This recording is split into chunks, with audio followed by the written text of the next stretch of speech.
इथे फक्त दागिने नाही तर पिढ्यानपिढ्यांचा विश्वास मिळतो. परंपरेची झळाळी आणि विश्वासाची खात्री. कैलास अडगावकर ज्वेलर्स, दत्त मंदिर बस स्टॉप, नाशिक रोड.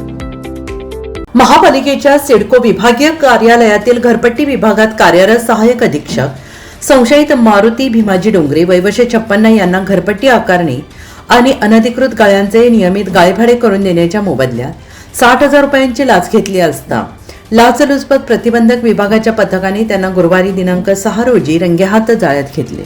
या कारवाईने संपूर्ण कार्यालयात खळबळ उडाली होती.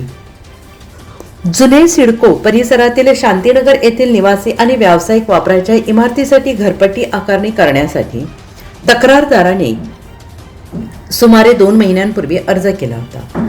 वारंवार पाठपुरावा करूनही काम होत नसल्याने त्यांनी संबंधित अधिकाऱ्यांची भेट घेतली. यावेळी इमारतीच्या पार्किंगच्या जागेत उभारण्यात आलेल्या 3 अनधिकृत गाळ्यांची घरपट्टी आकारणी नियमित गाळेभाडे करून देण्याच्या मोबदल्यात डोंगरे यांनी त्यांच्याकडे सुरुवातीला 80,000 रुपयांची लाच मागितली.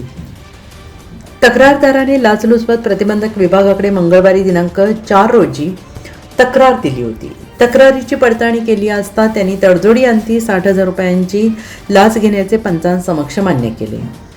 लाचलुचपत प्रतिबंधक विभागाचे अधीक्षक भारत तांगडे यांच्या आदेशान्वये सापळा अधिकारी पोलीस निरीक्षक रुपाली खांडवी यांच्या पथकाने मनपा सिडको विभागीय कार्यालयाच्या प्रवेशद्वाराजवळ डोंगरे यांना लाचेची रक्कम घेताना रंगेहात ताब्यात घेतले.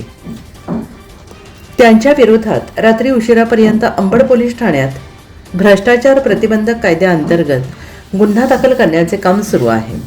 या कारवाईनंतर महापालिकेच्या घरपट्टी विभागातील कामकाज आणि भ्रष्टाचाराच्या तक्रारी पुन्हा चर्चेत आल्या आहेत. NCN न्यूजसाठी सचिन दिवटे, नवीन नाशिक.